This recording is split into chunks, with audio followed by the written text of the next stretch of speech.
Good morning, students. Today I will explain on the topic Memories of Childhood. The chapter is divided into two parts. It contains autobiographical episodes from the lives of two women from marginalized communities. The stories belong to their childhood. Hence the name of the chapter, the first part, written by Gertrude Simmons. Born in under the pen name Jeet Kalasa is a chapter taken from her work, American Indian Stories, and describes the oppression she faced at the Coral Indian School. The second part, an excerpt taken from Karuku, an autobiography of Bama, pen name of Tamil Dalit woman, relates to her first experience with untouchability. The writer recalls that her first day in the land of apples was bitterly cold, with the snow covering the surroundings. Besides her first experience at the school, where she was admitted with other Native American boys and girls, was equally unpleasant. The noise made by breakfast bell crashed into her ears.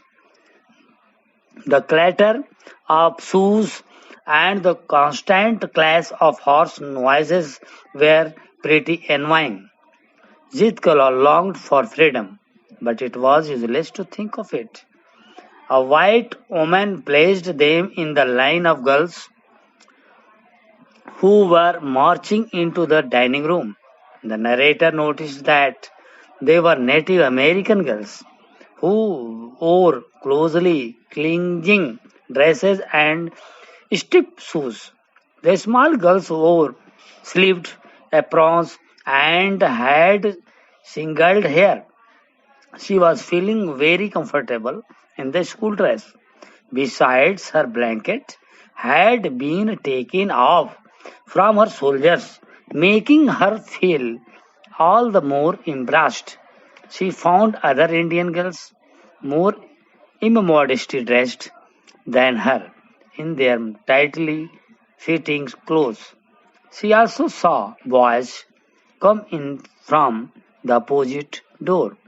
A small bell was tapped and every student pulled out a chair from under the table. The narrator also pulled out a chair and sat down. But she was surprised to find that she was the only one sitting. Just as she began to rise, a second bell was rung. All were seated and she had to crawl back into her chair again. She heard a man at one end of the hall and he was praying. The other students sat with their heads hung over their plates. As the narrator was glancing at the surrounding, she caught the eyes of a pale-faced woman upon her. She wondered why the woman was looking at her so keenly. After the man ceased his mutterings, a third bell was tapped and everybody started eating with a knife and fork. Jeet Kala instead started crying. She probably had never eaten using knives and forks. All the new changes were too much for her to take. The eating by formula was not the end of her woes. Her friend Judwin knew some English, and she had overheard the white woman talk about cutting their long and heavy hair.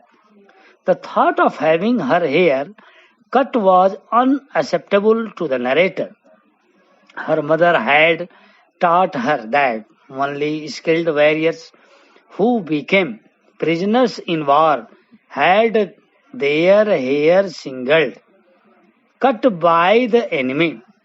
In their society, short hair was worn by mourners and singled here by cowards.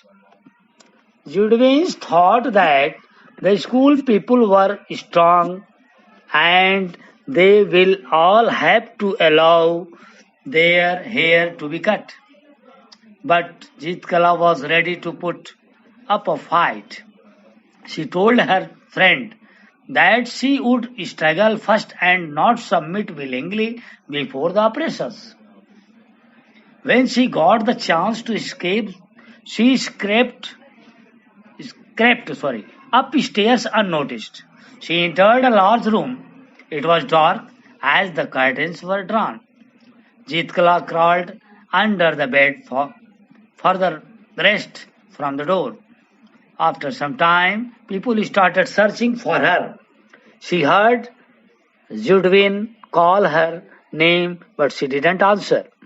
Finally, the women and girls who were looking for Jitkala entered the room in which she was hiding.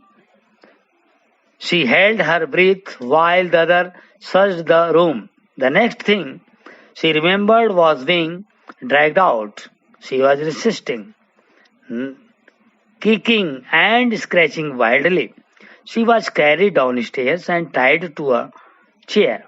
At last, she felt a cold scissor blade against her neck gnaw off one of her thick braids. This was the end of her resistance. She lost her spirit.